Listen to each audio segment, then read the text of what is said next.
So if you didn't already know this, I created PingSpike as a high school project, and because it was work that I was doing for my high school, I needed to have an advisor to help me with it, and I've been very lucky for the last 3 months to be working with Marijonas Petravičius. He is a retired professional basketball player from Lithuania who's won many awards, and he was even able to represent his own country in the Olympics. Behind the scenes, he's been helping me create a lot of these videos, and he's also been helping me personally with mentality and working out and stuff like that. I know you're going to be watching this video, so thank you so much, Coach P, for all the help that you've given me throughout this project. But anyway, now for the purpose of this video. Over the course of many weeks, I asked Mr. Petravičius a bunch of questions that a typical beginner would ask a professional athlete if they were given the opportunity to do that. Questions about how he started, why he started, how he was able to motivate himself, and he gave me a ton of advice that I'd really like to share with people. Regardless of what level athlete you are, I'm sure that at least a few of the things that he mentioned in this video can help you out a bit. I don't have any video footage of us talking with each other, and it's strictly audio, which means that I had to find something to put in the background for this video. That's why for the next 30 minutes or so, you'll just be watching me and my friends play CrossNet at the park. Let's get started. So today I wanted to start with just actually beginning with sports, and I wanted to ask you personally, how did you get into sports? Who introduced you, and when in your life did you learn about them and when to play, and why did you start getting into them? I don't think I have exact date when I got in sports. It was more like, neighborhood friends always get together and just pick up some kind of ball or do something, play games, play soccer, basketball, or anything else kind of gets in our way, or we get hold of it. I always played all kinds of sports just with my friends. And then kind of just started finding more and more interest in basketball. But my first organized practice was when I was 16 years old. So I was much later introduced to organized sport. It was just more having fun, enjoying it, and playing. I didn't know you started much later in life, Yeah. at 16, so you were in high school? Yeah, I was in high school, and but I always loved the playing sports. I just never was part of any club or any team. I was from smaller town, but we played any possible sport you can come up with it, just with the friends after school and stuff. So I was around sports all the time, just not organized. Yeah. How did your road to deciding to become a professional player in basketball begin?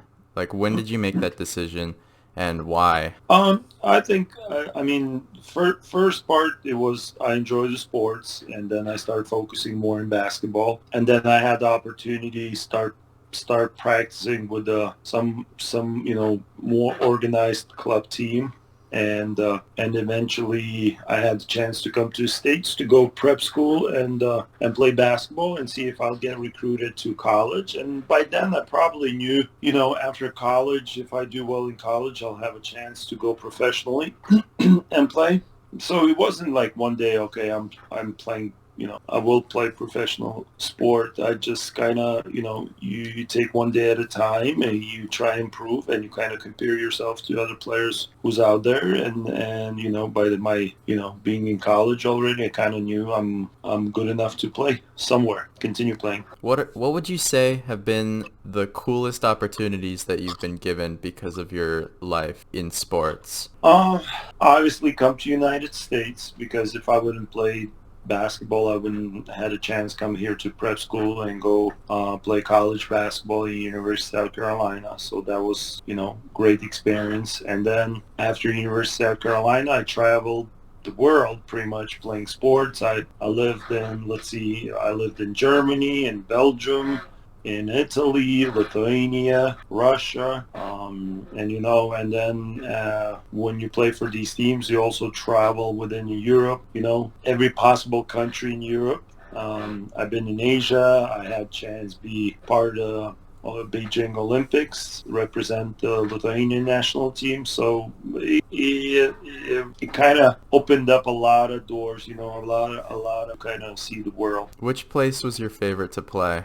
Every country is different, but like when you come to every country in the beginning season, it's a culture shock. You got to kind of get used to very quickly the way they operate, the way they run the team, and the way, everything from living experience, from food, everything you got to adjust very fast. And then it kind of becomes normal if you change a place every couple of years. But I enjoyed Belgium. I enjoyed Lithuania, obviously, because that's where I'm from.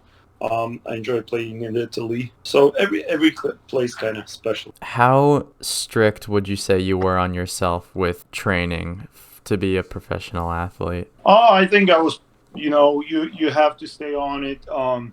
There's no, maybe 30, 40 years ago, people would play a season and then kind of take 2, 3 months off. But if in these days, professional life, it's so competitive, and there's 2, 3 guys after your job. You pretty much have to stay in shape and be ready to go all year round. So if you would finish season, let's say, and you're waiting for next season, you have 2 months off from the regular season. You still work individually. You still work out individually. In the past, used to be, you come in with the team, play with the team, and there's a month to get in shape. You usually have to come in already in the top shape to kind of show where you can do it and make sure you don't lose your job. I've heard that training in the off season is probably even more rigorous than training during the season when you're playing, because in the season you have a lot of games, so you Definitely. just focus on that. But in the off season, when you don't have games, you can just put all of your effort into training. Yeah, in the season, like you said, you focus on the games, you focus on the strategy, and yeah, there is still some time to improve your skills. But off season, that's when you improve physically, you rehab your old injuries, and also work on your skills and strength and everything. Would you say that in your experience, coaches were helpful in training individuals, or were they very focused on just training the team together as a whole? No, I think they are focused individuals and the team, but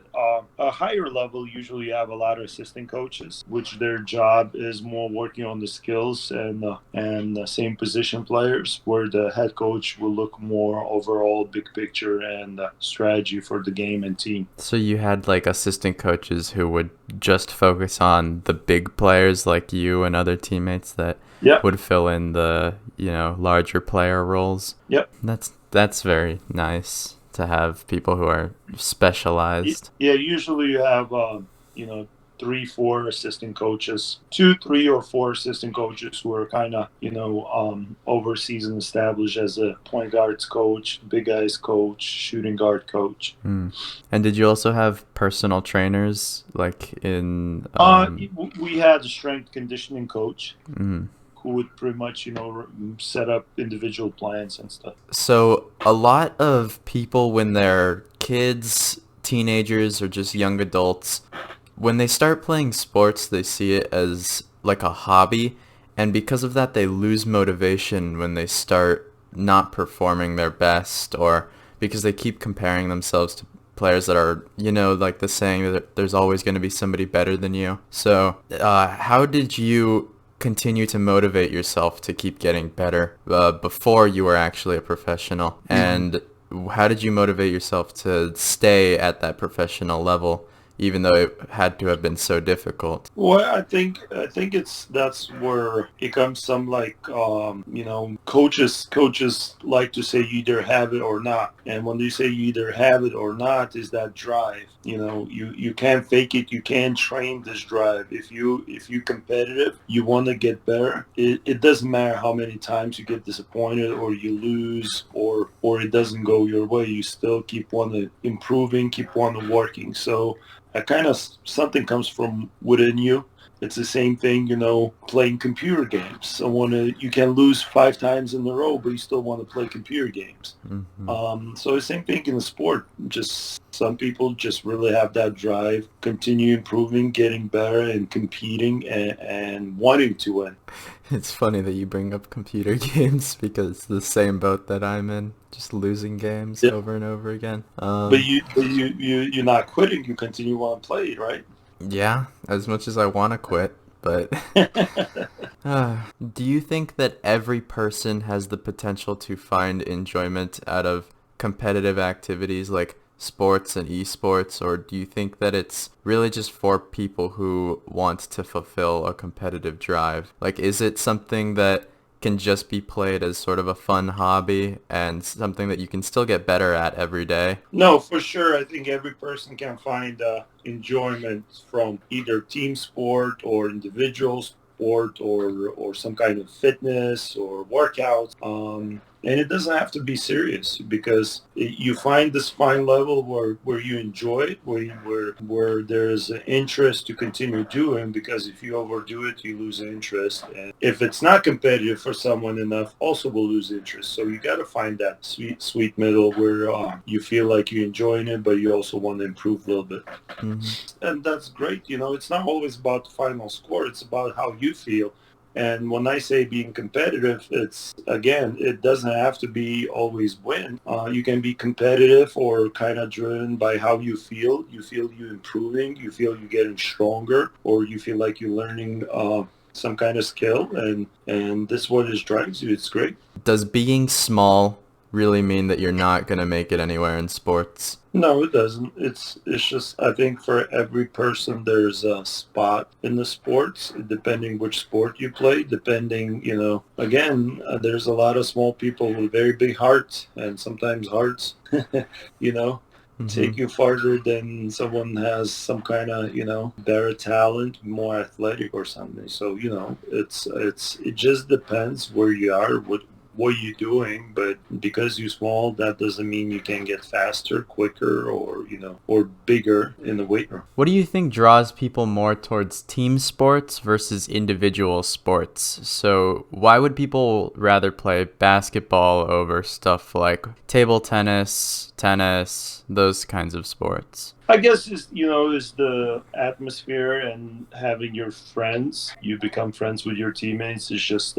working in group, and it's kind of supporting each other. I would say through good and bad times, and you have your teammates' backs and they have your back. It's probably that's what it draws. Just teamwork, working together. But some people are completely opposite. They don't want to, rely on anyone, or they don't want to cover anyone, and they just want to kind of compete for themselves, which is also okay as long you find right niche for you. If you only care about yourself and you will play team sport, it'll be tough. And for some people, it can be difficult because they think like they don't have as much of an impact on the sport as they wish they could. But then there's other people who just love the fact that they're just one part of a whole that is competing as one, basically. Yeah, and there's definitely, you got to understand. It doesn't matter, if you starting player on the team or lost off the bench. You still contributing towards the final goal. Just being there practicing, because you do need a full team to practice, and sometimes not every player plays the actual game. So you do have the mindset that you are contributing towards the final result. Would you say that it's pretty easy to become best friends with your teammates on the court? Oh yeah, I think sports is great, for just building character, work ethic, and also from my experience, my best friendships and best friends are came from playing sports together. Yeah, I always thought that sports are such a great way of, teaching you things that don't even apply to sports directly, Oh, and just, like trust and, social skills, stuff like that. yes, yeah, and most importantly, it's a work ethic. Hmm. Because when you play team sport, eventually you get in the mode you don't want to let your teammates down, so you do everything 100%, and you don't really complain because you have all other teammates doing exactly the same thing and not complaining. So it kind of builds your character and work ethic. Then it definitely carries to everywhere else, school, work, anything else in your life. It's also important to put yourself in the right place. If you're playing volleyball and you guys just kind of intramural level where people want to get better, but also want to have fun and not to go crazy over, not too competitive. You probably or someone else wouldn't enjoy playing with the five very, very competitive people. So it's also important to find the level that majority of the players are in the same level. Skill and the interest and competitiveness. Because, when we have similar interests, it works better as a team. If you have some kids over competitive, they will drive you crazy and you will drive them crazy, and it just doesn't work long term. Mhm. If the team will try work as a team and improve as a team, then your skill will improve as well. Because as a team player, you're very dependent on other players, and if, let's say, four players on the court will be goofing around and not caring much, then your skills get affected as well. You can improve if the other player is not trying as well, because this is team sport. In the basketball, it doesn't matter how good shooter someone is if you don't have teammates bringing the ball up, not even crossing the court, just because either their skill level is much lower or they don't care, then your skill always will kind of disappear. You don't want to have, two super competitive athletes on your team, which everyone else doesn't take as serious. They just want to exercise and have fun playing sport and not necessarily win. So you got to find this balance, and the more similar, I guess, and similar interests people will be, the more fun the game will be. So, since you coach basketball right now, correct? Mm-hmm. I was asking what you look for in new players. Like, what can you see in them that tells you that they're going to be getting better and that they're worth your time to coach and walk through the game? Probably the first thing, a lot of coaches say he's coachable or he or she is coachable. That means you're ready to listen, you're paying attention, and you actually try and follow direction. And rest of it, the skills, yes, the higher level you go, the better skills you got to have. But to start play sport, you got to be open, you got to focus and listen what coach asks you to do, and kind of try do it. So more just listening and being coachable, and not kind of trying to find your way to do certain things or something. Coach probably knows better than some beginner. On your list of personal skills that you should have to be able to play in these team sports, how important of a skill is teamwork to you? I think it's very important because, sooner or later it comes out that you either team player or not. Let's say, like you said, you played on the teams where a couple players were carrying the team, and it's okay. But when they go next level, they better know there are, 5 to 10 similar athletes, and you need to understand your role. You understand your place on the court, and share the ball and do for the team. You might not be any more center of attention, So sooner or later it comes out if you're a team player or not, and it's very important to be team player especially when you have very similar talent players.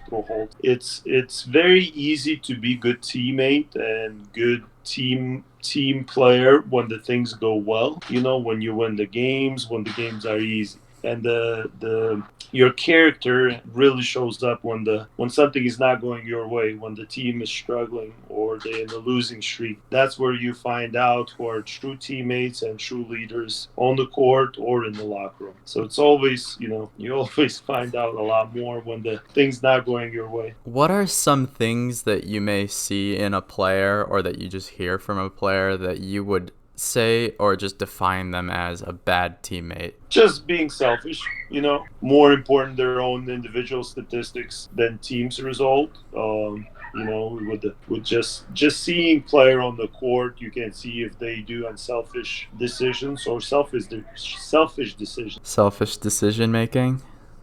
Yeah.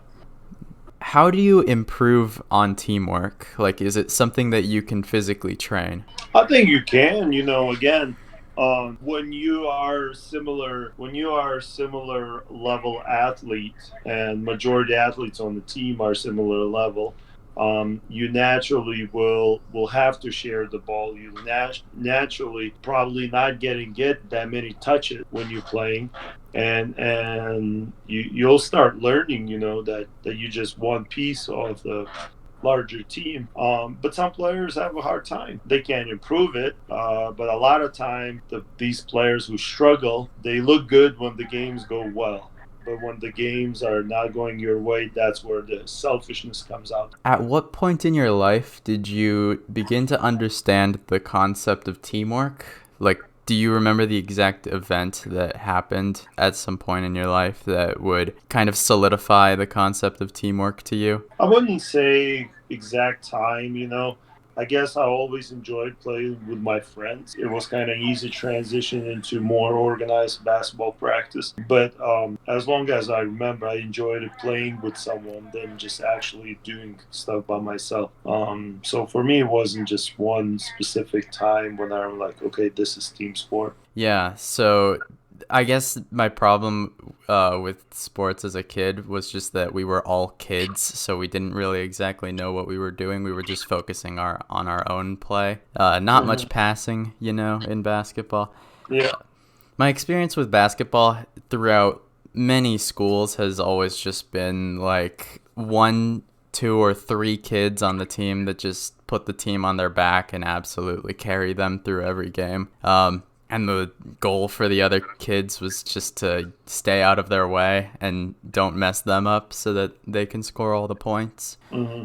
Yeah. Well, and that's where again we go back. It's important to find similar level at whatever sport you play or you do. hmm Yeah. That's why club is very good. At least in the schools that I've gone, it's always just such a mix of people who, some of them, do it just because their parents force them to.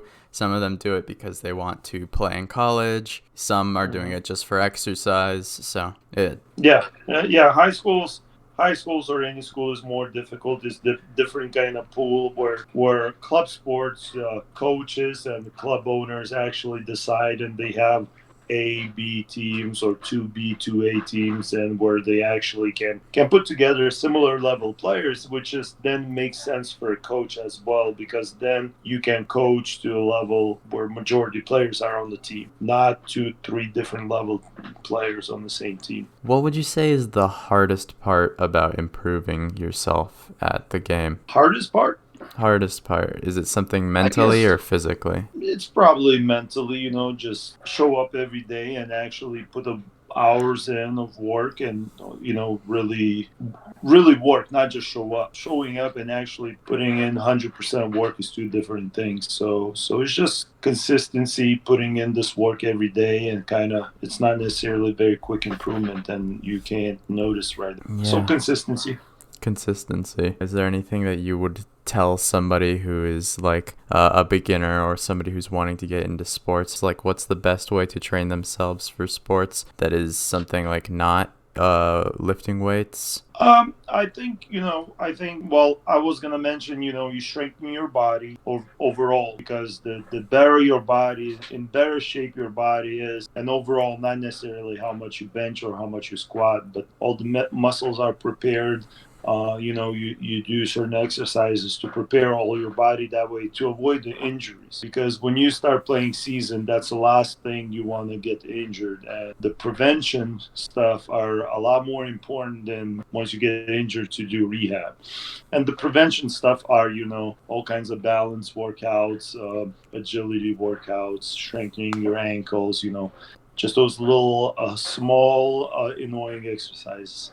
Small, annoying exercises. Yeah. For individuals who aren't as fortunate as some of us who like have the freedom to go out and look for a team to play with or a gym to practice in, and they're stuck, living in the middle of nowhere or just in their own house, and they do want to get better, but they feel like they don't have the means to do it. What would you recommend for those players? Well, it depends. Again, you still have to find what you enjoy. Strength and bodybuilding, or just exercise, weight room. It's doable anywhere. There's a lot of many exercises, just body weight or simple few kettlebells or just basic weights. which is not difficult to find it.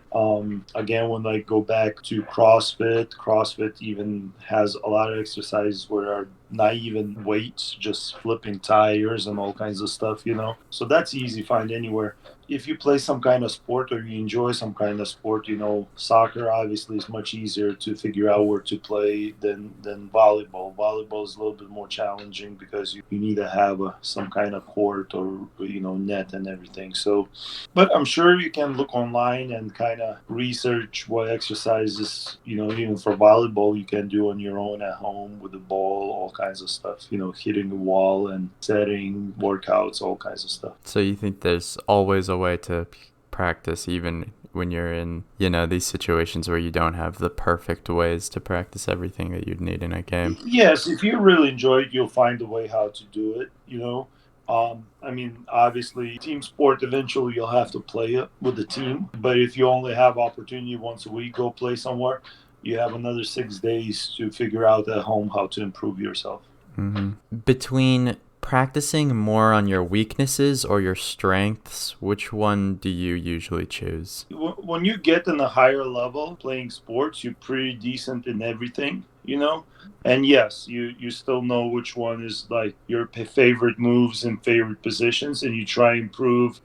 You try and improve the weaker spots. But at the same time, if you know your skill that really works, you continue improving your best skill as well. Because that's what you call your bread and butter. So might as well improve that. But you work all around. It's pretty obvious how you stayed physically fit during your career as an athlete by working out and dieting, but how did you stay mentally fit through all of the constant traveling and competing at one of the highest levels? Well, I guess it's part of the job, and obviously in the beginning it's not a job you're doing just because you love the sport. Later on, if you're fortunate enough, it becomes your job, which you enjoy it. And like anywhere else in life, you have up and downs. You have bad games, good games. You have a tough couple of weeks of traveling, or just losing streak. But you kind of train your mind as well. You train your mind as well. You after a bad game or tough week, you kind of take in, you learn something, you take something where you can improve, but same time you don't kill yourself over couple mistakes or a couple bad losses just because you got to keep going. There's next game always next week. There are some people that drop certain hobbies, stuff like these sports and esports, because they're not finding success immediately, and they get disappointed in themselves and they can't find the motivation to get better because they don't want to either make a fool of themselves or they just don't believe in themselves enough. So how would you in your words, tell them that it's just up to time and they're going to get better? Well, like in anything in your life, if it would come easy, everyone would be doing it. So you do have to have be a little bit stubborn and give a chance, at least few months, to just kind of truly work on it and try and improve it. You also can't fool yourself or can't fool anyone else if you're not putting in work to expect something magically will happen, But yeah, it doesn't happen overnight or over a week. It takes a time to get better at something, at anything. And you kind of, how much time you'll put in, then you're going to get it back eventually. What do you recommend? Like, what is something that you actually did in your life whenever you started to lose motivation in basketball? I guess first thing is you got to find a hobby that you really love it, and you enjoy doing it, because then all the work, all the practice becomes fun and exciting, and you enjoy it. Some people maybe pick some sport and say, oh, it would be cool to train for the sport. But you better figure out fast that you're enjoying the sport and not just doing because it looks cool, because that's not going to take you probably too far. So you got to find a hobby or sport or game that you enjoy it, and everything else just makes easier. I think at the end of the line, life is just about finding what makes you happy. And exactly. Yeah, if you can just find that these sports are what makes you happy, then it'll become 10 times easier to train and get better at them. Exactly. And then becomes, It's negative way you can call it vicious cycle, but it's also positive way you can see the cycle. You enjoy it, you work harder. The harder you work, you see result. Well, this kind of also cycle. You start seeing results. Mm. Are there any stories that you could share of personal growth that you've experienced? I always enjoyed it and always challenged. You know, when you go every season or every couple of seasons to a new team, obviously when you go in there, coaches have expectations, you have expectations. But when you get on the court, it's you start at zero. And you have to prove yourself again and again and again. So it's kind of every season would be new challenge because new players would come in and kind of figure out where you stand. And if you're competitive, you want to be one of the best. So it's always this kind of kicking your butt. Let's go and let's prove it again. Who's the best here? You know. Yeah. And in the sports, I'm sure everywhere. You know, once you change a place, you have to prove yourself every time again. Majority of people working at the jobs, you know, they don't switch jobs every year or every 10 months. Where in sports is very normal, switch job every 10 months. Mm-hmm. So it's kind of repetitive thing, and that's what keeps you, you know, keeps you going and keeps you drives you to be in the best shape as well. You're forced to get better and better Mm-hmm. because Yeah. you know you don't want to sit on the bench all the time. So you are forced to get better and be in top shape and performance every year.